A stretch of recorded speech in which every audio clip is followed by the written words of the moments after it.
Assalomu alaykum, hurmatli blogonlar va kanalimiz a'zolari.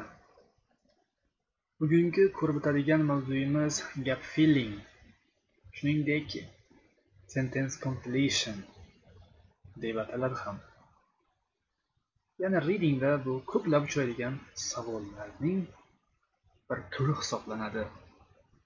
Va bugungi darsimizda aynan tiplari, strategiyalari, qanaqa topish kerak, usullari, yo'llari haqida ko'rib o'tamiz. Demak, boshladik. Birinchi o'rinda don't read the passage first. Ya'ni avvalambor matnni o'qimang. Agar siz matnni o'qisangiz, savolni o'qigandan keyin yana qaytadan matnni o'qishingiz to'g'ri keladi. Shu sababli birinchi matn emas, savolni o'qib olishimiz kerak. Keyin follow a word limit. Ya'ni nechta so'z qo'yish kerakligiga e'tibor berishimiz kerak. The instructions will also state how many words you are allowed to use, such as one word only, or no more than 2 words. Bizga instructionda aynan nechta so'z qo'llashimiz kerakligi haqida o'zlari bergan, ko'rsatib qo'ygan bo'ladi. Misol uchun, agar faqatgina bittagina so'z qo'ying degan bo'lsa, bittagina so'z qo'ying. Yoki bo'lmasa no more than 2 words, ya'ni so'zingiz ikkitadan oshib ketmasin deyilgan bo'lsa, shunga amal qilishingiz kerak bo'ladi.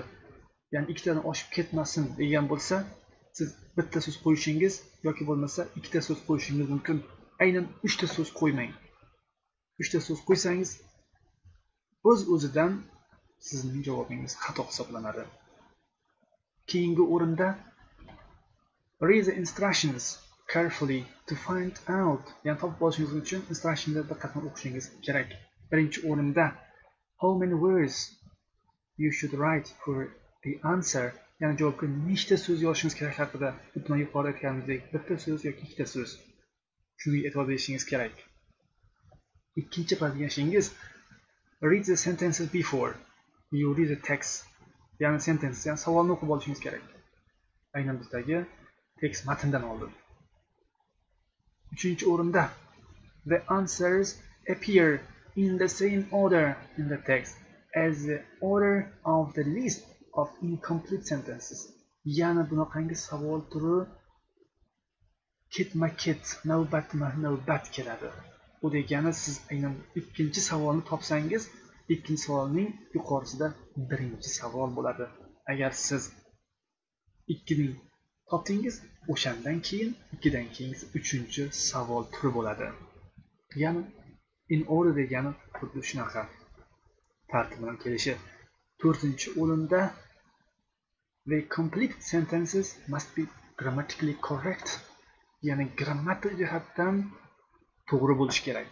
Agar bizga ot kelgan bo'lsa, otdan oldin aynan sifat kelishi kerakligini aytmoqda. Shu grammatik jihatdan correct bo'lishi kerak. Grammatik jihatdan to'g'ri bo'lsa, javob ham to'g'ri bo'ladi. 5-o'rinda try to work out what type of word is missing. For example, a noun, a verb, an adjective or an adverb. Ya'ni siz qanaqangi so'z turkumi tushib qolganligiga e'tibor berishingiz kerak.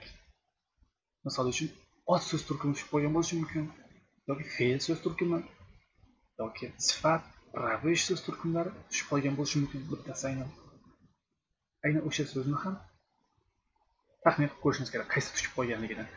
Keyin 6-o'rinda scan to find the location of the answer. Then read in detail to find out answer itself. Ya'ni aynan joyini topib olishingiz kerak. Joyini scan qilib topishingiz kerak. Agar joyini topa olmasangiz, joyini topolmay turib o'qiyversangiz, vaqtdan turasiz, shuningdek javobni ham chiqara olmaysiz. Shuning uchun birinchi navbatda aynan joyini topib olish kerak. Joyini. 7-si think about synonyms and paraphrasing. Look for matching meaning rather than exact words matches.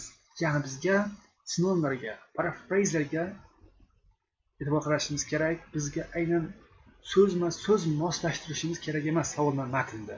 Bizga balki ma'no mos kelsa bo'ldi. Ya'ni parafrazda aynan shu ko'rishimiz mumkin. Bizga sinonim qilmay turib, balkim ma'nosini mos qilib qo'yadi. Hozir ko'rib o'tamiz. 8-inchisi, underline keywords and scan any names, numbers, dates, places. Ya'ni bu yerda kalit so'zlarni tagiga chizib oling. Siz osongina location dedik. 6-inchisida location topishingiz kerak dedik. Bizga locationni topishga yordam beradigan narsa bu names, ya'ni ismlar, otoqli otlar, shuningdek numbers, sonlar, shuningdek dates, ya'ni sanalar, yillar, shuningdek places, joylar. Bularni hech qachon paraphrase qila olmaydi. Ular matnda ham, tekstda ham bir xil. 1893-yil dedimi? Bizga aynan 1893 ning o'zini beradi yoki bo'lmasa 1900 aynan shuni o'zi beriladi. 1893 degan bo'lsa 1893 yoki bo'lmasa 1890-yillar deyishi ham mumkin. Aynan o'zi beriladi. Keyin albatta hozir pastki tarafda ko'rib turganingizdek bizning Telegram kanallarimiz, ushbu kanallardan ajoyib darslar, ajoyib kitoblar, shuningdek ajoyib lug'atlar topishingiz mumkin. Davom etamiz. Keyingi o'rinda sinonimlar. Sinonimlar, ya'ni sinonim nima? Words that mean exactly or nearly the same as a given word. Ya'ni bir xil. Ma'nosi bir xil, lekin yozishi har xil bo'ldimi, bu sinonim deyiladi. Misol sifatida true, genuine, accurate, factual, correct. Shuningdek, look at, examine, links, interactive networks. Shuningdek, inhabitants, populations. Importance, it really matters. Individuals, one on one.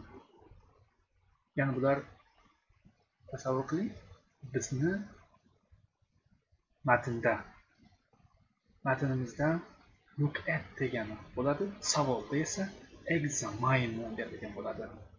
Aynan sinonimni ishlatgan bo'ladi. Bitta so'zni aynan qaytarib yana ishlatmaydi. Ya'ni sinonim qilingan bo'ladi. Keyingi o'rinda paraphrase qilish. Ya'ni paraphrasing, saying the same thing in different ways, using different words and or a different sentence structure. For instance, ya'ni bu paraphrase degani aynan bitta so'zni yoki bitta gapni turli xil usulda aytish. Ma'nosini saqlab turadi, lekin o'zgarib ketadi.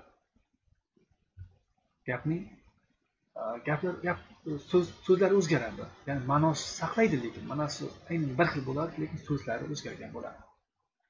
Yana A va B, ya'ni A va B deb berilgan aynan paraphrase qilingan. Ya'ni uploading a YouTube video can help your business be exposed even further to the online community. Basically, your business will highly be exposed to the online world if you post your video on YouTube. Videoni ko'ryapsiz, paraphrase qilingan. Upload deyilgan birinchisida, ikkinchisida post deyildi.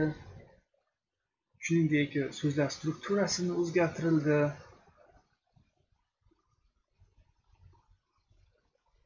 aynan parafrazlarga ham, sinonimlarga ham e'tiborli bo'lishimiz kerak.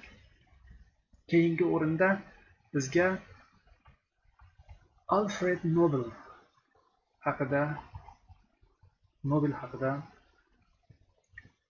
tekst berilgan va ushbu tekstdan aynan ishlab ko'ramiz.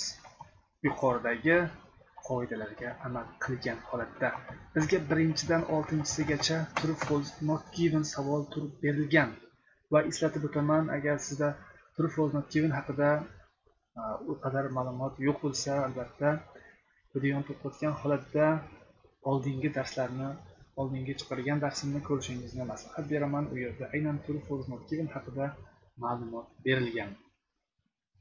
Shuningdek, 7-savoldan 12-savolgacha bizning aynan bugungi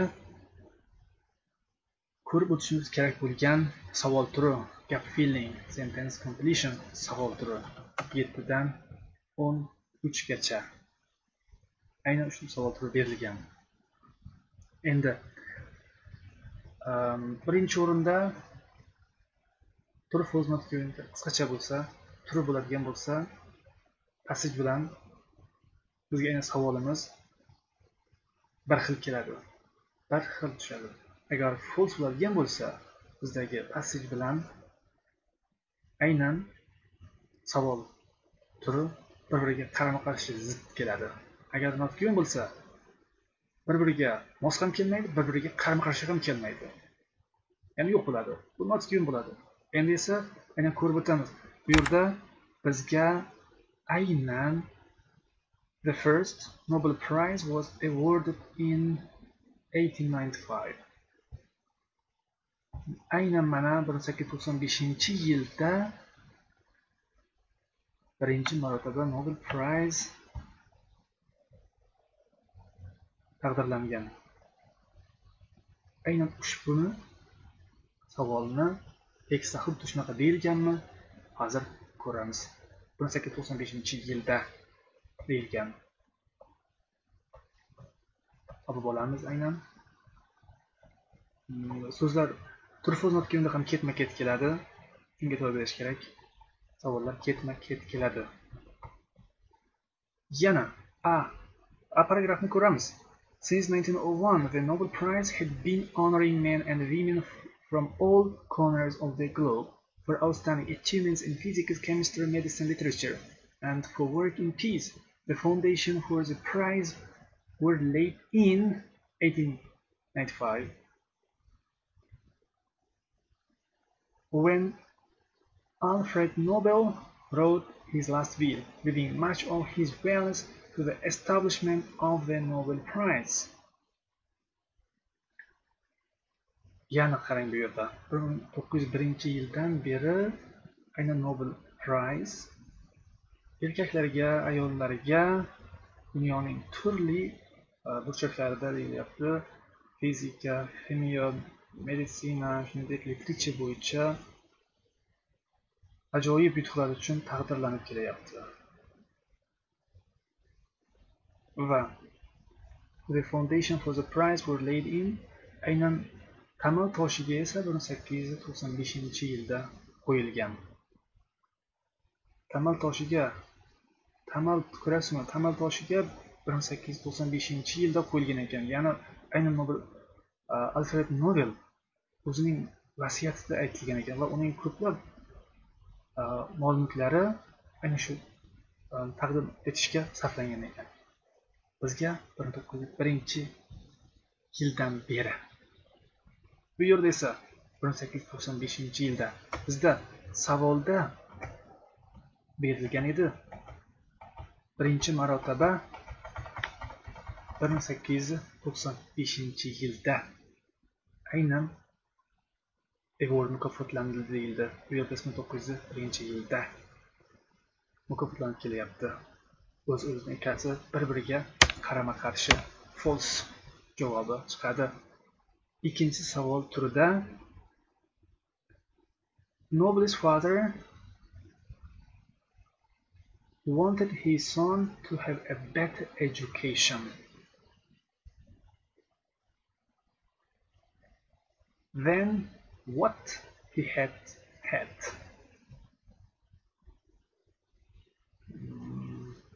Aynan Nobelning dadasi o'g'lini yuqoriroq ta'lim olishi uchun, ya'ni ya'ni o'g'lining o'zida bor bilimiga nisbatan yaxshiroq bilim olishni xohlagan ekan. O'zidagi bor bilimiga nisbatan. Va izlab ko'ramiz. Savollar ketma-ket keladi. Keyingi passivni o'qiymiz. Aynan B. Alfred Nobel was born in Stockholm on October 21, 1833. His father, Emanuel Nobel, was an engineer and inventor who built bridges and buildings in Stockholm. In connection with his construction work, Emanuel Nobel also experimented with different techniques for blasting rocks. Successful in his industrial and business ventures, Emanuel Nobel was able in 1842 to bring his family to St. Petersburg. There his sons were given the first class.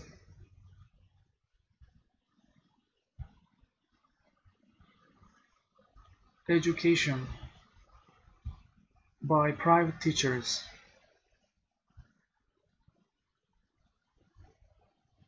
The training included natural sciences, languages, and literature. By the age of 17, Alfred Nobel was fluent in Swedish, Russian, French, English, and German. His primary interests were in English literature and poetry, as well as chemistry and physics. Alfred's father, who wanted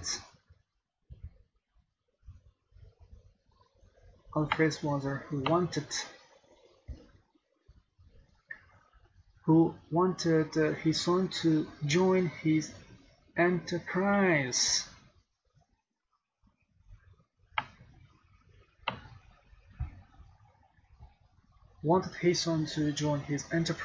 As engineers. Disliked Alfred's interest in poetry and found his son rather introverted. Ya'ni uning dadasi xohlagan narsasi bu yerda, ya'ni o'z o'g'lini o'zining korxonasiga injenerlar sifatida qo'shilishini xohlagan ekan. Buni xohlamagan, ya'ni aynan uning san'atga, she'riyatga qiziqishini, shuningdek uni juda ham bir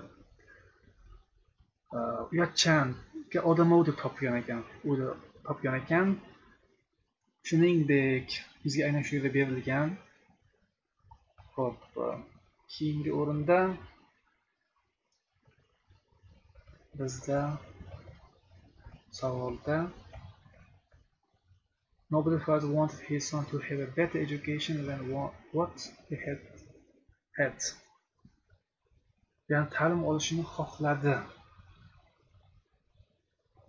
Shu yerda bir narsani aytib o'taman. Juda ham bu kerakli, foydali narsa. Ya'ni o'z o'g'liga bor bilimga qaraganda deyilyapti. Ya'ni bu yerda sifatning qiyosiy darajasini beryapti. Lekin biz yuqorida ko'rib o'tdik. U yerda hech qanaqangi qiyoslamadi, taqqoslamadi. Demak, qiyoslamasa, taqqoslamasa, javob o'z-o'zidan not giving ga chiqib ketadi. Ya'ni bu yerda hech qanaqangi qiyoslash, taqqoslash degan narsa yo'q. Shuningdek, 3-savolda Nobel was unsuccessful businessman degan joyi va shuningdek aytib o'taman, aynan savol turi ishlayotganda aynan bitta savolga emas, balki keyingi savol turiga ham o'tish kerak. Ya'ni education, bizga ta'lim haqida gap bo'ldi. Ta'lim haqida gapirildi. Aynan birdaniga ishlasangiz ikkalasini ham vaqtdan yaxshi samara olasiz. Ya'ni bu yaxshi texnika, ya'ni ikkalasini ham ko'rib ketasiz. Yana bizga bu yerda diqqat qiling. Having accumulated a great fortune in his business, Nobel's father determined to give his son the best education and sent him abroad to to be trained in.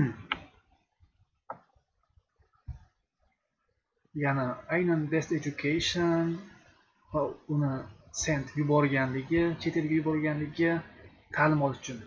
Trained in, ya'ni nimadan ta'lim olganligi uchun. Bizga aynan ko'rilyapti Noble's father. Biz yuqorida Noble's father'ni topib oldik joyini va uni yubordi. Aynan endi esa ko'ramiz.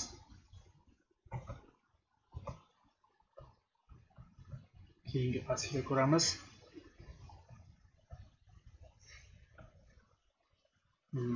See passage. In order to widen Alfred's horizons, his father sent him abroad for further training in. Aynan keltirildi. Chemical engineering. Va shu yerda bir narsaga e'tiborlaringizni berishingizni so'rab qolaman. Yana bizda avvalambor instructionga qarasak, no more than 2 words. Yana ikkita so'zdan ko'p bo'lmasin deyilgan. No more than 2 words. Ikkita so'z qo'yishimiz mumkin, bitta so'z qo'yishimiz mumkin, lekin aynan ikkitadan oshirib yubormaymiz.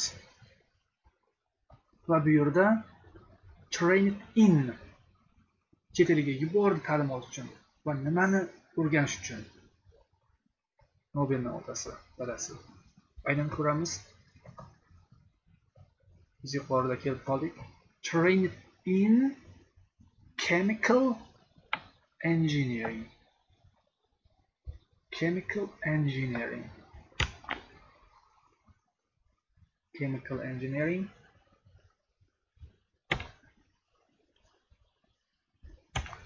Bizga aynan chemical engineering degan so'z kerak ekan.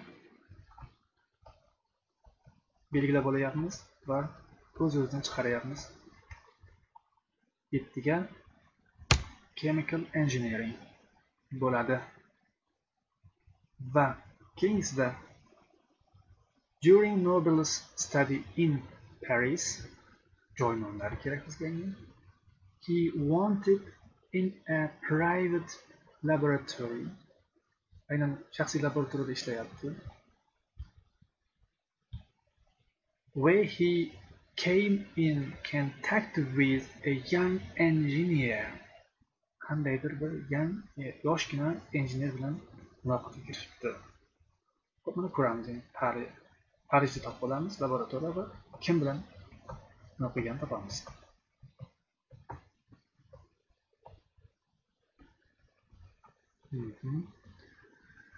O'qiymiz.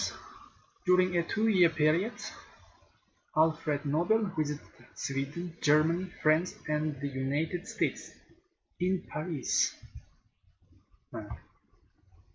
the city he came to like best, he worked in a private laboratory of Professor, a famous chemist. There he met a young Italian chemist. Aynan shu yerda berildi. Young Italian chemist. Young Italian chemist Ascanio Sobrero. Bizga aynan bizga javobimiz shu. Kim degan edi? Ascanio Sobrero. Va javobini keltiramiz. Young engineer Ascanio Sobrero. Hop, keyingisi. And his invention, nitroglycerin, a more powerful explosive than.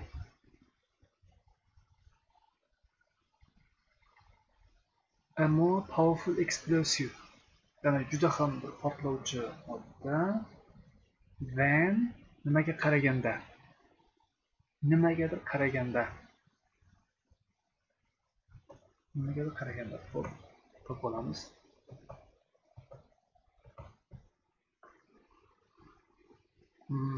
Had invented nitroglycerin, a highly explosive liquid,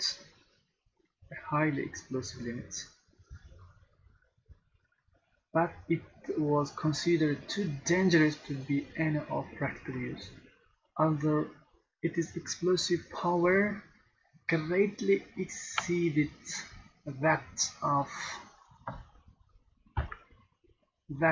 gunpowder. Aynan mana shuning barchasi teng Vanga teng bu yerda. Greatly exceeded that of Vanga teng. Javobda gunpowder, ya'ni o'q-dori ekan javobi aynan.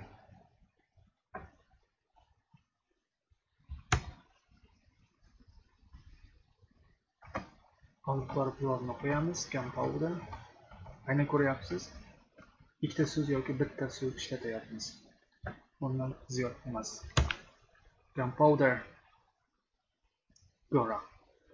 Xo'p, keyingisida bizga aynan benefits in construction work, ya'ni aynan qurilishdagi foydalari haqida topishimiz kerak. Bizga o'qib chiqamiz. Nobel became greatly interested in this new explosive and experimented on it, but nitroglycerin was too dangerous and banned for experiments within the city of. Qandaydir bir shaharni topishimiz kerak. Yani juda ham bir dangerous ekan, xavfli ekan va o'sha aynan bir shaharda banned, cheklangan ekan. Aynan shaharni topamiz. Keyingisini ko'ramiz.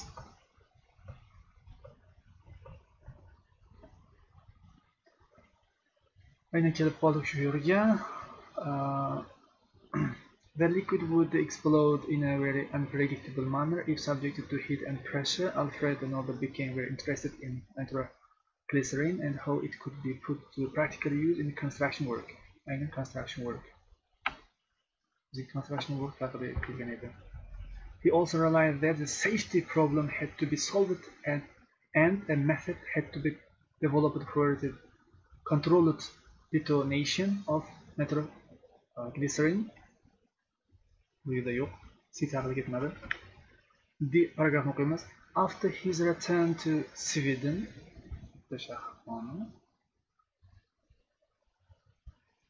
in 1863, Alfred Nobel concentrated on the developing nitroglycerin as an explosive. Several explosions, including in which his brother Emil and several other persons were killed.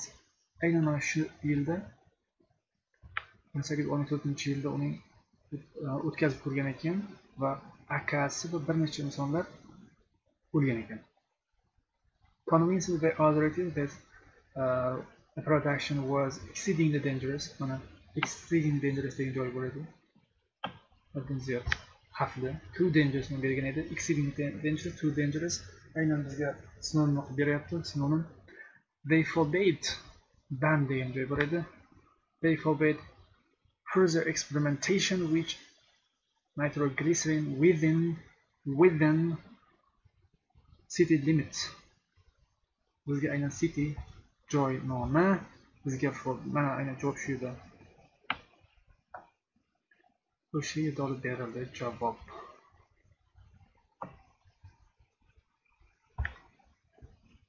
Bizga qaysi joyda taqiqlandi? Aynan bizga Stockholm degan joyda taqiqlandi. Joyi Stockholm. Va javob Stockholm ekan. Biz javobga qo'yamiz. The city of Stockholm. Keyingisi. So Nobel had to move his experiments to a lake. Va endi u ko'lga ketyapti. U shaharda taqiqlab tashladi. Endi u Nobel haqiqatan o'zining eksperimentlarini, tajribalarini o'tkazish uchun lake ko'lga ketdi. To make nitroglycerin easily usable. Ya'ni aynan shu nitrogliserinni foydali qilish uchun, endi foydalanish uchun. Nobel invented, qarang, bu Nobel bizga aynan dynamite, ya'ni dinamit, portlovchi narsani invent qilyapti. Portlovchi narsani kashf qilyapti. Along with, va qarang, dynamite, ya'ni dinamitni va shu bilan birga nimanidir ixtiro qilyapti. Demak, ko'lga boryapti va nimanidir ixtiro qilyapti. Va qanday ko'ramiz? Mana kelib qolgan joyimiz shu yerda. Bizga Nobel had to move his experimentation to a barge anchored on lake. Aynan mana move bordi, ko'lga bordi. Alfred wasn't discouraged, and in 1864 he was able to start mass production of nitroglycerin. To make the handling of nitroglycerin safer, Nobel Alfred experimented with different additives. He soon found that mixing nitroglycerin with would turn the liquid into a paste which could be shaped into rods of a size and form suitable for insertion into drilling holes. In 1867 he patented this material under the name of dynamite. Mana dynamite'ga patent oldi. Nom ostida. Keyin o'qiymiz. To be able to detonate the dynamite rod, he also invented ya'ni aynan mana shu dinamikani portlatib olish uchun u yana bir narsa ixtiro qildi. Ya'ni shu dinamitni portlatish uchun u ixtiro qilgan narsasi detonator ekan.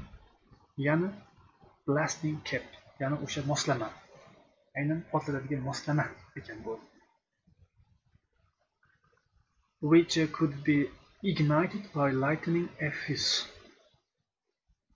Bizga aynan ixtiro qilgan narsasi bu yerda detonator bo'lar ekan. Detonator. Invented a detonator. Va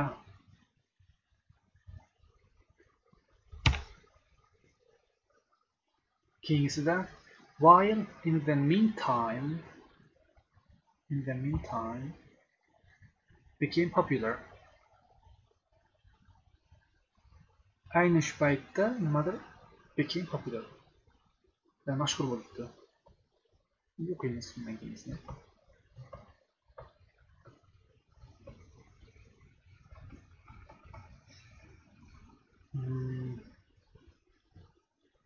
These inventions were made at the same time as the pneumatic drill came into general use. Together, these inventions drastically reduced the cost of blasting rock, drilling tunnel, building canal, and many other forms of construction work. Bizga aynan bir savolni ko'rib olaylik-da.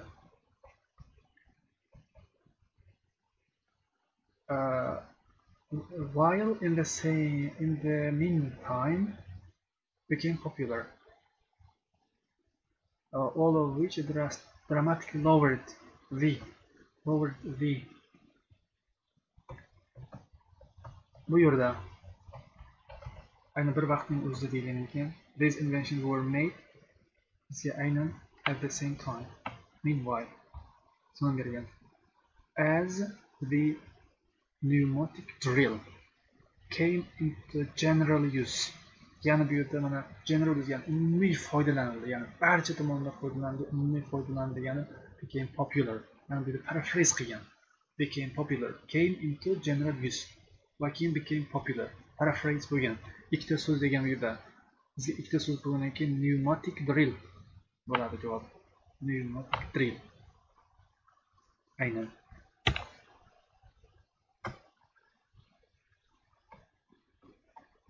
Shuningdek, pneumatic drillni javobni joylashtiramiz. Became popular, hope kingsida, all of which dramatically lowered the of construction work. Ya'ni qurilish ishlarida nimanidir lowered qilibdi, pasaytirgan.